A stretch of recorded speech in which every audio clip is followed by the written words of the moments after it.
What if a single act of kindness could unravel a mystery that changes your life forever? Step into the world of Jim Harper, a 62-year-old ex-Marine, standing behind the weathered counter of Harper's Market, a quaint grocery store that's been the soul of Pine Hollow for over 3 decades. His calloused hands, marked by years of hard work, rest on the scratched wooden counter as he surveys the familiar space.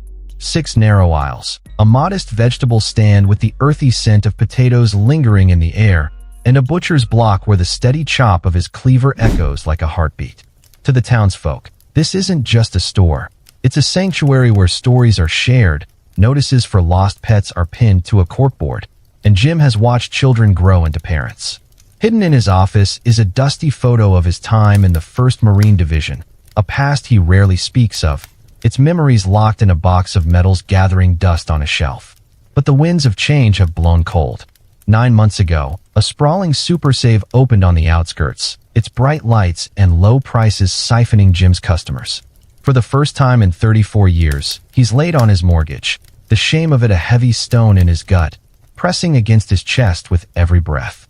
At breakfast, his wife of 40 years, Clara, looked at him with fear in her hazel eyes, the comforting scent of her chicken pot pie fading under the weight of her words.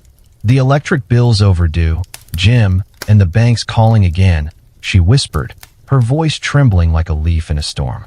Their son, Nathan, an Air Force pilot on his 3rd tour, doesn't know their struggles. His laughter in their sparse video calls a shield against their hidden truth. Now, imagine you're Jim at 8:50 p.m., the door's bell jingles, and a weary family steps in. Do you help them despite your own struggles, or protect what little you have left? Let your heart decide, and join us at Daily Narrated Stories for more tales that touch the soul. Subscribe now, and hit that like button to stay with us. The family moved through the aisles with a quiet precision that struck Jim like a memory of his Marine drills, their steps deliberate under the flickering fluorescent lights casting a pale glow on the scuffed tile floor. Michael Evans guided his wife, Laura, and their 2 children, a boy with tousled black hair and a girl with a frayed ribbon in her braid, through the narrow rows. Jim watched from behind the counter, his fingers tracing the worn edge of a rag, the rough texture grounding him as Michael hesitated over a can of soup, setting it back after a hushed exchange with Laura, her voice a faint murmur over the hum of the refrigerator. The children followed, their sneakers scuffing softly, hands empty of the candy most kids would grab, their restraint a silent testament to a life of scarcity that echoed Jim's own lean years after discharge, nights when he'd gone to bed hungry to ensure Clara and Nathan had enough. At the counter, their basket held only the basics, a dented pack of ground turkey, its label peeling at the edges, a loaf of stale bread marked down to 75 cents, its crust hard to the touch, and a bag of overripe pears, their skins speckled with blemishes, the faint scent of their ripeness mingling with the store's woody aroma. Michael placed each item down with a careful reverence, as if each choice held the weight of their survival, his hands trembling slightly with the effort to maintain control. Laura stood beside him, her face a mix of exhaustion and quiet strength, her hands steadying her children, who gazed longingly at a tray of ham sandwiches behind Jim. The boy's eyes lingered, his small frame tensing with want before he looked away, pressing his lips shut, while the girl's braid swung as she tilted her head, her hope fading into a stoic silence that pierced Jim's heart like a shard of glass. "New in Pine Hollow?" Jim asked, his voice warm as he scanned their items. The scanners beep a sharp note in the stillness, each sound a reminder of the growing total that loomed like a storm cloud. "Yes, sir," Michael replied, his words clipped with a soldier's cadence, a rhythm Jim knew well from his own days in the Corps. "We arrived 2 weeks ago after my medical discharge." Jim's gaze caught the slight limp as Michael shifted, favoring his right leg, a telltale sign of a wound that lingered like a shadow, much like the ache in Jim's own back from a training injury decades ago, a constant whisper of his past life that flared on rainy days. The total hit $48.75, and Michael's face crumpled, a flicker of despair crossing his features like a dark cloud. His hand paused over his tattered wallet, fingers trembling as if hoping for a miracle to appear among the worn bills, the leather frayed at the edges from years of use. Jim saw the anguish in his eyes, a soldier's pride clashing with a father's desperation, a look Jim had seen in his own reflection years ago when he'd struggled to make ends meet after leaving the Marines. Laura's shoulders sagged, her gaze dropping to the floor, her hands tightening on her children's shoulders, while the children stood frozen, their earlier longing replaced by a heavy understanding, their small faces etched with a maturity no child should bear. Jim recalled a statistic from a veterans magazine. Over 40% of discharged soldiers struggle financially, their service repaid with empty promises and mounting debts, a truth that settled over him like a heavy cloak, its weight pressing against his chest. In that moment, Jim's heart overruled his head, a surge of compassion driving him forward, a call to action as instinctive as his Marine training. "You know," he said, his voice steady as he tapped the register, the keys clicking softly under his fingers, "we're starting our veteran family support discount today." He met Michael's gaze, a silent bond forming between them. Two men who'd walked through fire, even if on different battlefields, their shared history a bridge in the dim light. Michael frowned, his voice uncertain, his brow knitting with confusion. "A discount? But I'm not in uniform. How did you?" Jim's smile deepened, the creases around his eyes softening like the pages of a well-loved book. "It's in the way you move, the way you watch the exits. You never forget the training." He added items to their bags, a pair of ham sandwiches for the kids, their wrappers rustling softly, a gallon of milk, its chill seeping through the plastic against his palms, and a few bananas, their scent sharp and sweet, a promise of brighter days. The girl's eyes widened, her small hand reaching out before pulling back, a spark of hope flickering in her gaze like a candle in the dark. "I served in the 1st Marine Division, long ago," Jim shared, his hands moving with the ease of years, memories of jungle patrols and the roar of helicopters flooding back, the brotherhood of his unit a distant ache that warmed his heart even now. He remembered a moment from those days, a fellow Marine sharing his last ration during a grueling march, a kindness that kept him going through the night, the taste of that shared bread a lifeline in the darkness. Michael straightened, a glint of recognition in his weary eyes, the exhaustion momentarily lifting. "Green Berets, 4 tours, 3 in Iraq, 1 in Somalia," he said, his voice tinged with pride, though the weight of those years slumped his shoulders, the lines on his face deepening. The children watched, their eyes bright with wonder, as Jim slipped the extra items into their bags. The boy's fingers twitched, imagining the sandwich's taste, the bread soft and the ham savory, while the girl stared at a banana, her lips parting in a quiet gasp that tugged at Jim's soul, a reminder of Nathan's own childhood wonder. "Sir, we can't take this," Michael said, his voice tight with the pride that had carried him through war zones, the kind that had kept him alive when survival seemed impossible. "We'll pay for what we chose." Jim leaned in, his voice low, the scent of pine shelves mixing with the tension in the air, a faint creak of the floorboards beneath them. "I've been where you are, trying to feed a family when the world's against you. They don't tell you how hard it is to come back, do they?" The words stirred Jim's own memories. Nights counting pennies to buy Nathan's school supplies, the sting of empty government promises, the sleepless hours wondering if they'd make it through another month. He adjusted the total to $32.50, a figure he knew Michael could cover, the numbers glowing softly on the register's screen. Laura's hand rested on Michael's arm, her eyes pleading, a silent language forged through years of hardship, of deployments and recoveries. The children's hopeful smiles, glowing with the promise of a meal, spoke louder than any protest, their small faces alight with a joy that warmed the dim store. After a tense pause, Michael's posture softened, and he gave a sharp nod, a soldier's gesture heavy with gratitude, the weight of 1,000 unspoken thanks in that single motion. "Thank you," he said, his voice thick with emotion, a bridge between two men bound by duty, their shared history a quiet understanding. As they gathered their bags, the children's faces lit up at the sight of the sandwiches. The girl hugged hers like a prize, clutching it to her chest as if it were a treasure, her brother's grin breaking through his earlier reserve, a smile that reached his eyes for the first time that night. Jim watched them head to their rusted pickup, its bumper sagging, one headlight flickering like a dying ember in the cold night air, the chill biting at his skin as he lingered by the door. While helping with the last bag, he slipped a $50 bill, meant for the water bill, into a side pocket, along with a note on a torn receipt. From one vet to another, no strings attached. The paper crinkled under his fingers, a small sound in the quiet night. Michael tried to thank him again, his voice thick with emotion, but Jim waved it off with a warm smile, the lines on his face deepening with kindness. "Welcome to Pine Hollow. Come back soon." The bell's soft chime faded as they left, leaving the store in a heavy silence that pressed against Jim's ears, the stillness a stark contrast to the warmth of moments before. He locked up, his movements slow, the day's weight settling into his bones like a frost.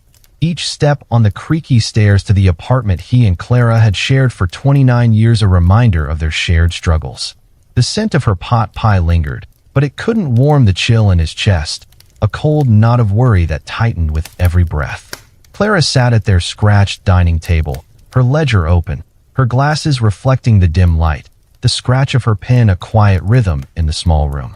Her face, still radiant to Jim despite the worry lines etched by years of hardship, was shadowed with concern, her lips pressed into a thin line. "You gave away more today, didn't you?" she asked, her tone weary, not accusatory but resigned, her finger tracing a line of red ink that bled across the page like a scar, a testament to their mounting debts. "Jim, we're sinking." Jim sank into a chair across from her, the wood groaning under his weight, a familiar sound that mirrored his exhaustion, the ache in his bones a reflection of the burden he carried. They were a veteran family, Clara, with little ones, he said, his voice soft, pleading for her to understand the call that had driven him, the echo of his Marine oath to never leave a man behind, a vow that lingered even after he'd hung up his uniform. Clara turned the pages, revealing a growing sea of debt, each number a stark reminder of their struggle, the columns of red ink a silent accusation. "And you're a veteran with a family to protect," she replied, her voice firm with a mother's instinct, though her eyes softened with the love that had sustained them through decades. "The bank called. We're 3 payments behind. If we don't pay by next Friday, they'll foreclose. We could lose it all." Her voice broke on the last word, a crack in the strength she'd held onto for so long, her hands gripping the table's edge, trembling with the weight of their reality, her knuckles white against the worn wood. Jim's stomach twisted, the pot pie in his bowl now tasteless, its warmth turning cold in his mouth, the rich aroma souring in his nose. "I'll find a way," he said, though doubt crept into his words, the promise hollow against their dire straits, his voice wavering like a candle in the wind. "Maybe a small loan?" Clara shook her head, her fingers shaking as she closed the ledger with a thud that echoed in the small room, a sound that seemed to reverberate through their lives. "With what to back it? The store's all we have," she said, removing her glasses and rubbing her temples, staving off a headache that pulsed behind her eyes. "I love your heart, Jim. It's why I fell for you at that veterans clinic all those years ago. But we have to put us first." The words lingered, a painful truth wrapped in their shared history, the clink of their forks the only sound as they ate in silence, each bite heavy with uncertainty, the taste of the meal a bitter reminder of the life they might lose. Sleep eluded Jim that night, and he returned to the darkened store, the moonlight streaming through the front windows, casting ghostly shadows across the aisles he'd walked 1,000 times, the faint scent of vegetables and coffee a bittersweet reminder of better days. He sat on a stool behind the counter, his fingers tracing the worn grooves where he'd served his community for decades, the wood smooth under his touch, a testament to years of service. His eyes landed on a framed photo of Nathan in his Air Force uniform, his grin a beacon of pride, the glass cool under Jim's thumb as he touched it, grounding him as doubts swirled in his mind. He remembered Nathan at 5, helping at the counter, handing a customer a candy bar with a toothy smile, his laughter echoing through the store like a melody.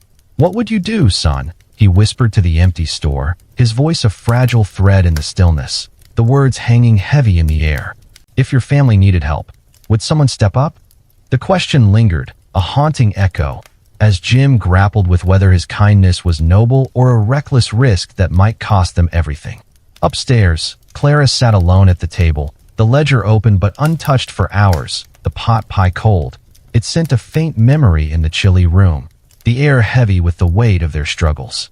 She stared at the red numbers, each one a silent rebuke, a reminder of the sacrifices they'd made to keep the store alive, the columns of debt a testament to their fight.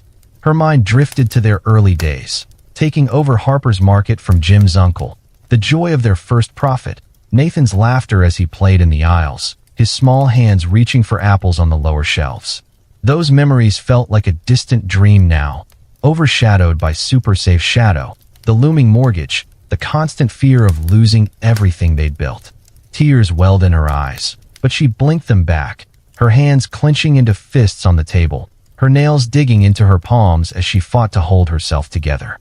Clara loved Jim's selflessness. It's what drew her to him 42 years ago at a veterans clinic where she worked as a nurse, tending to soldiers with scars both seen and unseen, their eyes haunted by battles far from home.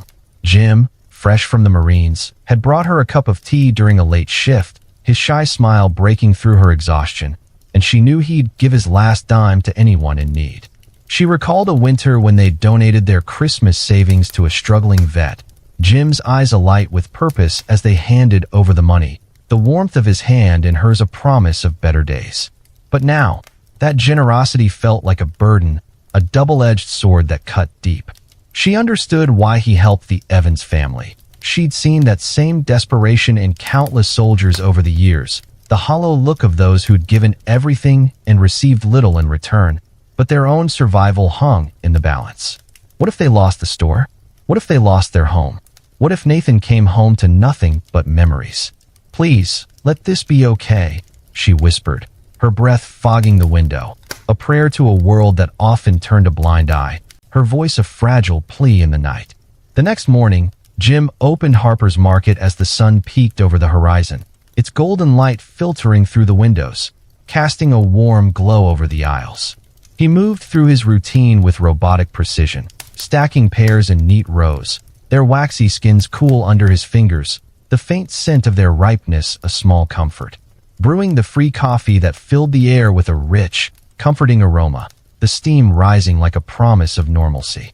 But Clara's words gnawed at him, the bank's deadline a ticking clock just 6 days away, its rhythm a constant throb in his temples, a relentless reminder of their peril. The weight pressed against his chest, a dull ache no coffee could ease, his heart heavy with the burden of their future. Mrs. Carter, a retired teacher and loyal customer, noticed his distraction as she selected her usual sourdough loaf, its crust crackling softly in her hands, the sound a small comfort in the quiet morning. "You okay, Jim? You seem distant," she said, her voice soft with concern, her blue eyes searching his face, the lines around them deepening with worry. Jim forced a smile, the effort heavy, his lips quivering as he struggled to maintain the facade. "Just thinking about inventory," he lied, nearly dropping a loaf as he restocked, the thud against his palm a sharp reminder of reality, the bread's weight a mirror to the burden he carried. By late morning, the store buzzed with its usual rhythm. An elderly couple debated over carrots, their voices a soft hum as the earthy scent filled the air, a reminder of simpler times. A young mother shopped with her toddler, the child giggling in a stroller, reaching for a box of crackers with tiny, eager hands, her laughter a bright note in the morning. Jim was wondering if selling Clara's mother's antique clock, its ticking a memory of family dinners, the chime a sound of joy from years past, might buy them a few more weeks when a low rumble interrupted his thoughts, a sound that seemed to rise from the earth itself. He thought it was thunder, the kind that swept in and soaked the town, a familiar comfort, the memory of rain against the roof a soothing echo. But the sky was a clear blue, the sunlight glinting off the windows, not a cloud in sight. The sound grew louder, a deep growl of engines, multiple vehicles, approaching with intent that sent a chill down Jim's spine, the hairs on his arms rising as a sense of foreboding settled over him. What in the world? Mr. Thompson, a regular, peered up from his shopping list, his glasses slipping down his nose as he looked toward the windows, his brow creased with confusion, his voice tinged with unease. Jim moved to the front windows, his heart racing, the glass cold against his palm as he leaned in, his breath fogging the pain as he peered out. Outside, pedestrians froze, their bags forgotten, staring down Maple Street, the morning breeze carrying the faint scent of exhaust, a sharp contrast to the usual scent of pine that defined Pine Hollow. The rumble turned into a roar, rattling the jars on the shelves, a few crashing to the floor with a clatter that made Jim jump, the sound a sharp warning in the quiet store, the shards of glass glinting in the sunlight like a bad omen. Then they appeared, a convoy of military vehicles, led by a massive armored Humvee, its olive paint gleaming in the sunlight, a stark contrast to the small-town charm of Pine Hollow, its bulk an imposing presence. Behind it rolled 4 transport trucks and several jeeps, their tires kicking up dust, their military insignia bold against the quaint backdrop, the dust swirling in the air like a storm cloud. "Is this a parade?" someone whispered, their voice tinged with hope that quickly faded, the words a fragile thread in the growing tension. But there was no celebration in their movements. The vehicles stopped with precision, encircling Harper's Market, the Humvee blocking the entrance like a fortress, its shadow stretching across the door, a dark omen in the morning light. Soldiers spilled out, at least 30, in full gear, their boots hitting the pavement with a synchronized thud that echoed through the morning, a drumbeat of tension that seemed to shake the very ground. They formed a perimeter with swift efficiency, their movements a dance of discipline, their rifles slung across their chests, the metal glinting in the sunlight, a cold reminder of their purpose. Jim's mind raced, his breath catching in his throat, a cold sweat beating on his forehead as his heart pounded against his ribs. A national crisis he hadn't heard about? A training exercise? Or worse, news of Nathan? Fear coiled in his gut, a slithering dread as he pictured the worst. A knock, a folded flag, a life lost far from home. The image of Nathan's smile fading into a nightmare. Inside, customers crowded the windows, their whispers anxious, their faces pale with confusion, the air thick with unease, the hum of the cooler a faint backdrop to their fear. Outside, townsfolk gathered across the street, phones out to record, their murmurs a low hum through the glass, the click of cameras a staccato beat in the silence, a testament to the spectacle unfolding. A senior officer emerged from the Humvee, his uniform adorned with insignia that spoke of high rank, his face a mask of authority as he scanned the storefront, his eyes sharp as a blade, cutting through the morning light. He spoke into a radio, his words clipped. Target confirmed, proceed with caution, the static crackling faintly, sending a shiver through Jim, the cryptic message fueling his growing fear. The officer strode toward the entrance with a determined gait that made Jim's stomach lurch, his pulse pounding in his ears, a relentless drumbeat of dread. The bell chimed, a harsh note in the tense air. As the officer entered, his boots clicking on the tile, the sound a jarring intrusion into the familiar quiet. Each step a reminder of the unknown. His gaze swept the store, noting the sparse shelves, the lingering coffee scent, before locking onto Jim with predatory precision, his eyes unyielding. James Harper. His voice was a command, deep and unyielding, filling the space, its resonance a weight that pressed against Jim's chest. Jim swallowed, his throat dry as sandpaper, his voice a whisper, barely audible over the pounding of his own heart. "That's me, sir," he managed, his hands trembling at his sides. "We need you to step outside. Now," the officer said, his tone sharp, the urgency a blade of tension that cut through the air. The store fell silent, the air heavy with dread, the hum of the cooler the only sound, a faint reminder of normalcy in a moment that felt anything but. Mrs. Carter clutched her basket, her knuckles white, her eyes wide with fear, the wicker creaking in her grip, a small sound in the oppressive silence. The young mother pulled her toddler close, whispering reassurances as the child whimpered, the soft cries a stark contrast to the moment's gravity, a reminder of the innocence caught in the crossfire. The back door burst open with a bang, the wood slamming against the wall, and Clara rushed in from their apartment, her face ashen, her hair disheveled from a sleepless night, strands sticking to her tear-streaked cheeks, her eyes wild with panic. "Jim, what's going on? Why are there military trucks everywhere?" Her voice shook, her hands twisting the hem of her cardigan, the fabric stretching as she froze at the sight of the officer, his presence a stark contrast to their daily life, a symbol of the unknown that loomed over them. Jim saw the terror in Clara's eyes, a mirror to his own, a cold shiver racing down his spine as his heart clenched with fear. He stepped to her side, taking her trembling hand, her skin warm against his, her pulse racing under his fingers, a frantic rhythm that matched his own.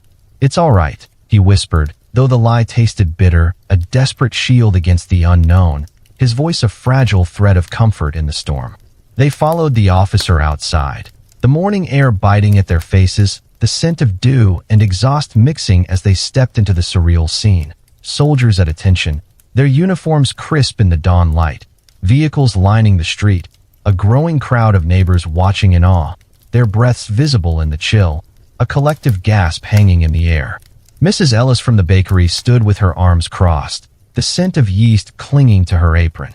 The Browns from the hardware store whispered, their hands dusty with sawdust. Pastor Lewis from Pine Hollow Church held his hymnal, its pages worn, all drawn by the spectacle. Their faces a mix of curiosity and concern, their voices a low murmur against the silence, a tide of speculation that rose with each passing moment. The officer turned to them, his expression unreadable, his eyes piercing as they studied Jim, the weight of his gaze a physical force that made Jim's skin prickle. "Mr. Harper, you helped a family last night, the Evans family?"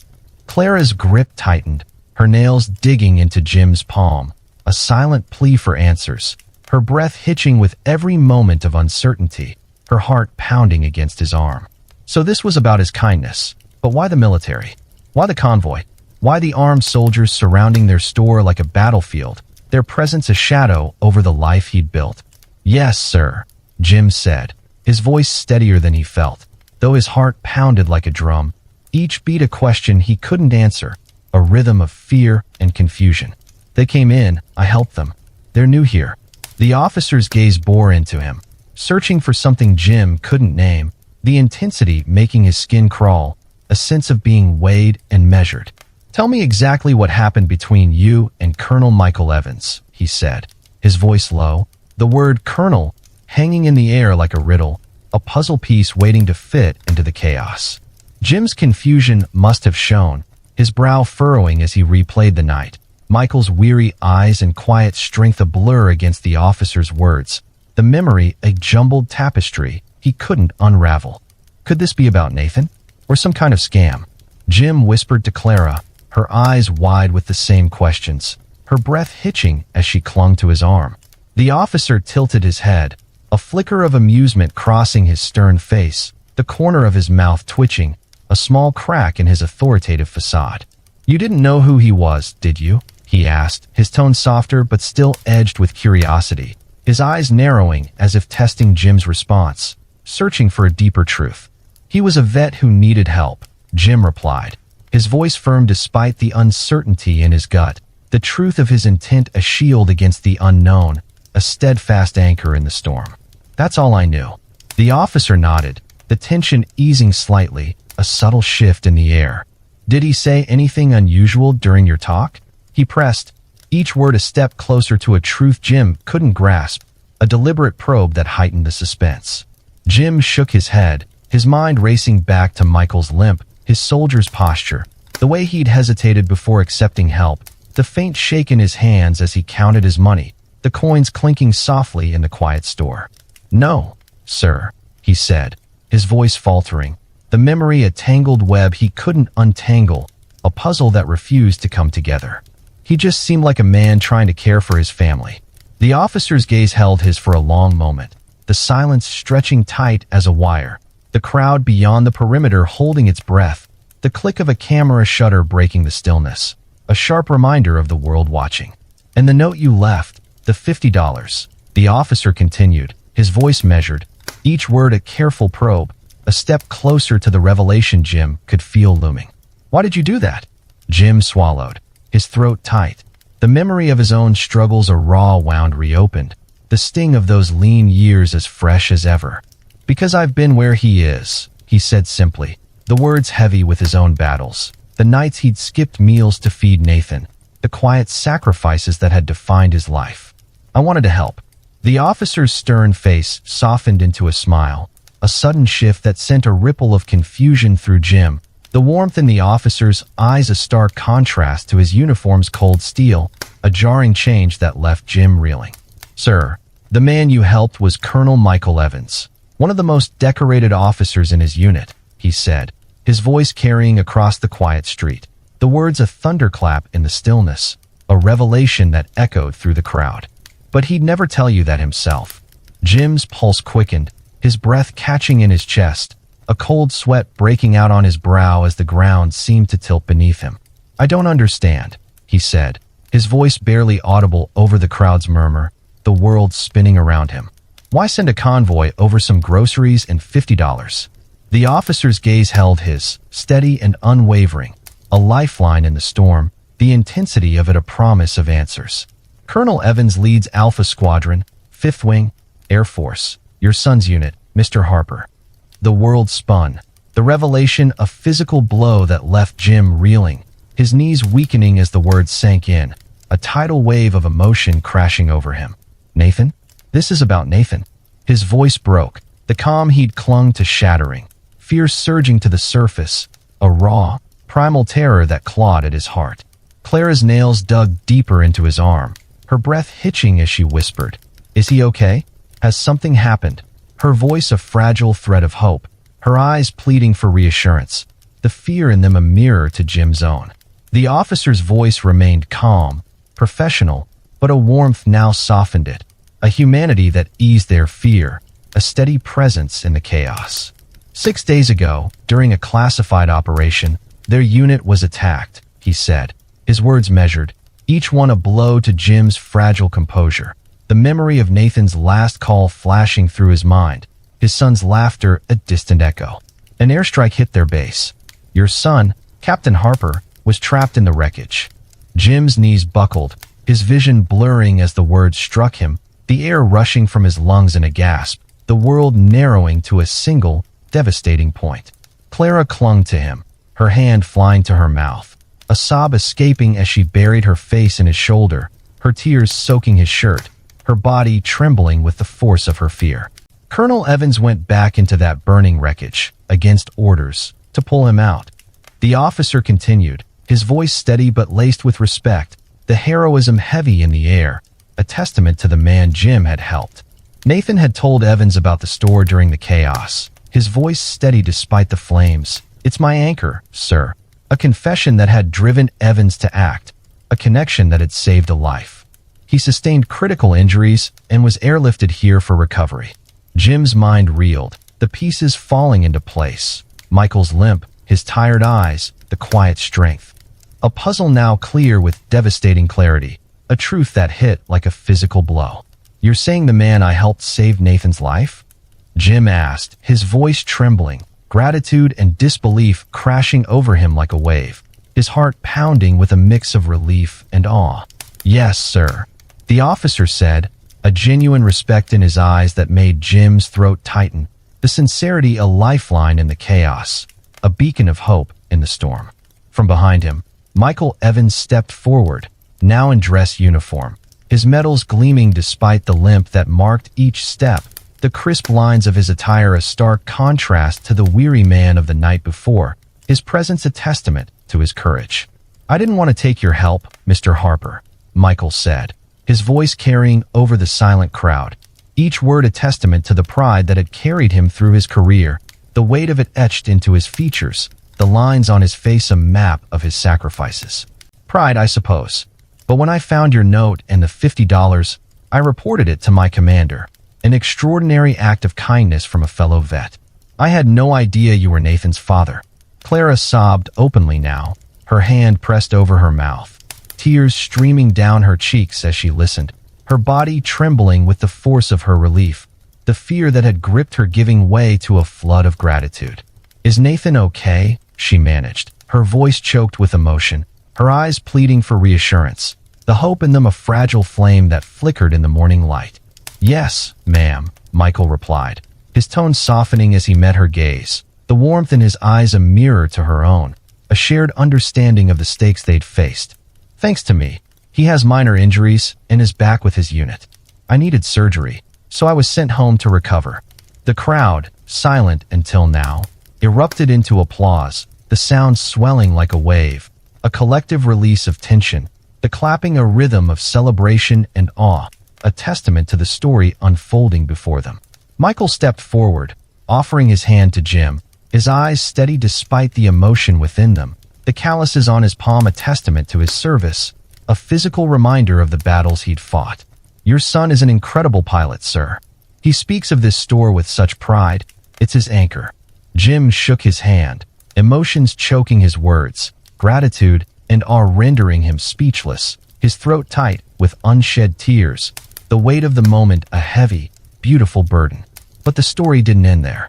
A senior officer, General Carter, approached, his presence commanding as he extended a hand to Jim, the silver of his insignia catching the light, a symbol of the authority that had brought this moment to life. "Mr. Harper, when word of your kindness, helping Colonel Evans' family while facing your own struggles, reached your son's unit, they rallied," he said, his voice warm but authoritative, a promise of support that resonated through the crowd. He gestured to the trucks, their doors now open, airmen unloading box after box with swift precision, the thud of cardboard a new rhythm in the morning, a sound of hope and renewal. The whole squadron pitched in. Jim watched, his breath catching in his throat as the airmen carried premium groceries, household goods, cases of top-shelf canned goods, their labels pristine, fresh vegetables, the scent of carrots and lemons wafting through the air, a promise of abundance. Even small appliances, their boxes gleaming with promise. Items Jim could never have stocked, a lifeline for a store on the brink of collapse. Clara wept beside him, her hands clasped over her heart, her tears catching the sunlight like stars, her sobs a mix of relief and joy, a release of the fear that had held her captive.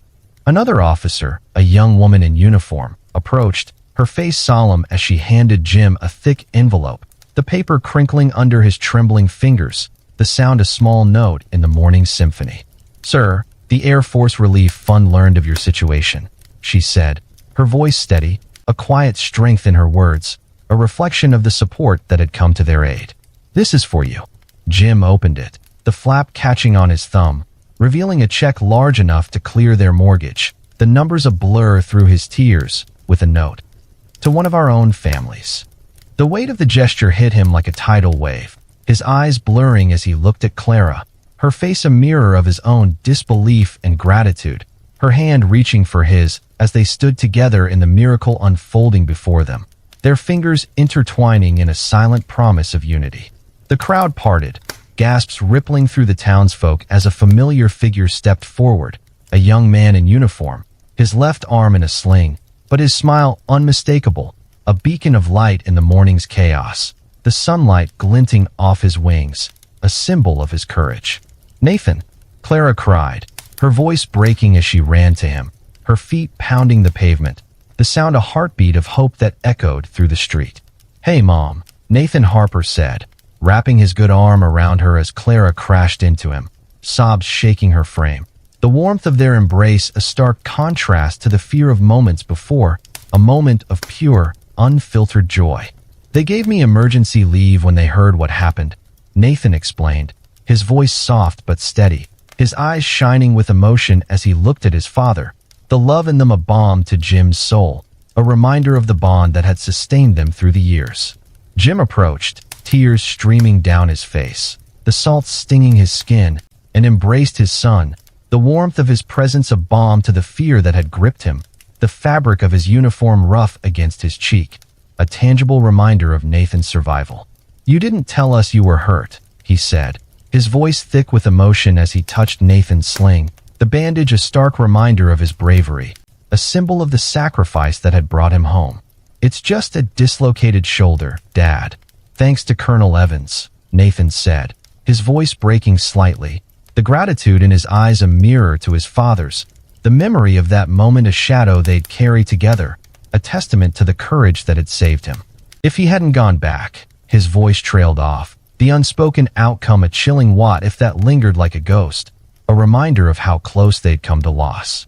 The people of Pine Hollow, now understanding the full story, joined the airmen in unloading supplies, their hands working alongside the uniformed men and women, laughter and chatter filling the air. the morning's tension giving way to a shared sense of purpose and joy, the scent of fresh vegetables mingling with the salt of tears, a symphony of renewal. 2 months later, Harper's Market was reborn. The mortgage paid. Inventory expanded with goods that drew customers from miles around. Business thriving with a vibrancy it hadn't seen in years.